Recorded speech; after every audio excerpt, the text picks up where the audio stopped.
ಸಹಿತ ತಾಳ್ಮೆಯಿಂದ ಸಮಾಧಾನದಲ್ಲಿರುವ ಸಮತ್ವವೇ ನಿಜವಾದ ಸಮಾಧಾನ.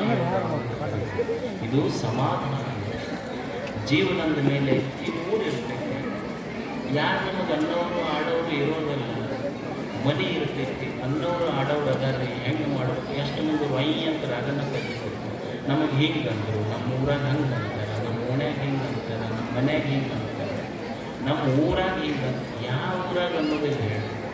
ನೀವು ಊರು ಮುಂದಿನ ಬಾವಿ ಮುಚ್ಚೋ, ಊರು ಮುಂದೆ ಬಾಯಿ ಮುಚ್ಚಕ್ಕೆ ಸಾಧ್ಯ.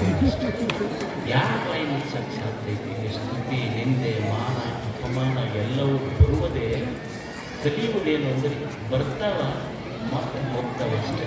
ಒಮ್ಮೆ ಬಡತನ ಬಂದೈತೆಲ್ಲ ಇಲ್ಲಿರುವುದಿಲ್ಲ, ಒಮ್ಮೆ ಶ್ರೀಮಂತಿಕೆ ಬಂದೈತೆಲ್ಲ ಕಾಯಂ ಯಾವುದು ಶ್ರೀಮಂತಿಕೆ ಆಗೋದಿಲ್ಲ. ಒಮ್ಮೆ ಬಡತನ ಬರುತ್ತೆ.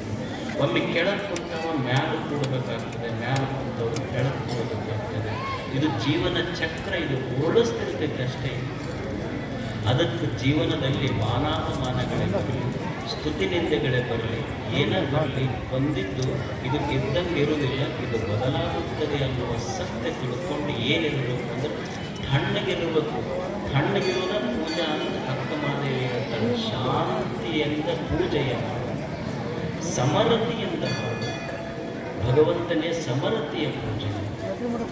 ಸಮರತಿ ಇದರ ಅರ್ಥ ಸಮರತಿ ಅಂದರೆ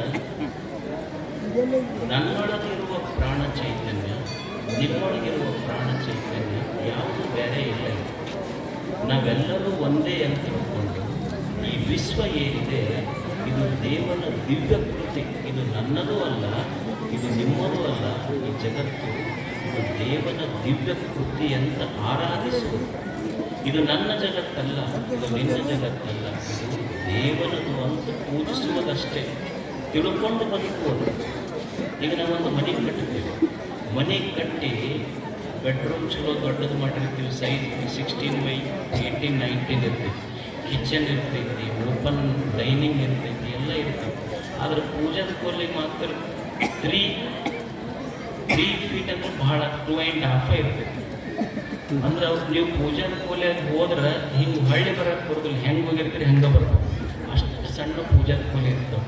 ಮತ್ತು ಮನೆ ತೋರಿಸೋರಿಗೆಲ್ಲ ಹೇಳ್ತಿರ್ತಾನೆ, ಈಗ ದೇವ್ರಿಗೊಂದು ಮನೆ ಕಟ್ಟಿಸಿ ಅಂತ ಹೇಳ್ತಿರ್ತಾನೆ. ದೇವ್ರ ಕೋಲಿ ತೋರಿಸಿ ದೇವರಿಗೆ ಮನೆ ಕಟ್ಟಿಸಿ. ಅಲ್ಲ ಮನುಷ್ಯನೇ, ದೇವ್ರ ಮನೆಯಾಗ ನಿಂತು ನೀನು ದೇವರ ಮನೆ ಕಟ್ಸಕ್ಕೆ ಸಾಧ್ಯ ಇದೆ. ನಾನು ದೇವರ ಮನೆ ಕಟ್ಟಿಸ್ಲಿಕ್ಕಾಗೋದಿಲ್ಲ. ನಾ ಇರುವುದೇ ದೇವರ ಮನೆಯೊಳಗೆ ಅದೀನಿ ಅನ್ನುವ ಸತ್ಯ ತಿಳ್ಕೊಳ್ಳುವುದೇ ಸಮರತೆ ಅಷ್ಟೇ. ನಾನು ದೇವರ ಮನೆ, ಇದೆಲ್ಲವೂ ದೇವನ ಮನೆ. ನಾವು ಬಾಡಿಗೆದಾರರಾಗಿ ಜಗತ್ತಿಗೆ ಬಂದಿವೆ. ಇದು ದೇವನ ಮನೆ ಅಂತ ಎಲ್ಲರನ್ನ ಪ್ರೀತಿಸುವುದು ಮನುಷ್ಯ. ಈಗ ನಿಸರ್ಗ ಐತಿ, ಮಳೆ ಐತಿ. ಮಳೆ ಹಾಗೆ ಎಲ್ಲರನ್ನ ಪ್ರೀತಿ ಮಾಡ್ತದೆ. ಈಗ ನಾನು ನಮ್ಮ ಜಾತಿಯವ್ರ ಹೊಲದ ಮೇಲೆ ಅಷ್ಟ ಮಳೆ ಬೀಳ್ಬೇಕಂತ ಅಂದಂದ್ರೆ ಮೋಡ ಏನಂತೈತಿ, ನಿಮಗೂ ತಲೆ ಕಟ್ಟೈತಿ ಮನುಷ್ಯರಿಗೆ, ನಮಗೂ ತಲೆ ಕಟ್ಟವನ್ನಂತೈತಿ. ಅದಕ್ಕೆ ಯಾವ ಜಾತಿ ಮತ ಪಂಥ ಏನೂ ಇಲ್ಲ. ಎಲ್ಲೋ ತುಂಬಿಕೊಂಡು ಬಂದಿತ್ತು ಅಂದರೆ ಧಾರಾಕಾರವಾಗಿ ಭೂಮಿ ತಾಯಿಯ ಮೇಲೆ ಸುರಿದು ಬಿಡುತ್ತದೆ. ಇದು ಸಮರತೆ, ಇದು ಅಷ್ಟೇ. ಎಲ್ಲಿ ಭೇದ ಭಾವ ಇಲ್ಲ. ಈಗ ಒಬ್ಬ ಬೇಟೆಯಾಡವಿರ್ತಾನೆ, ಈ ಪಕ್ಷಿಗಳಿಗೆ ಬೇಟೆ ಆಡ್ತಿರ್ತಾನೆ. ಅವನು ಒಂದಿಷ್ಟು ಪಕ್ಷಿಗಳಿಗೆ ಕಾಳು ಹಾಕ್ತಿರ್ತಾನೆ. ಬೇಟೆಯಾಡೋನು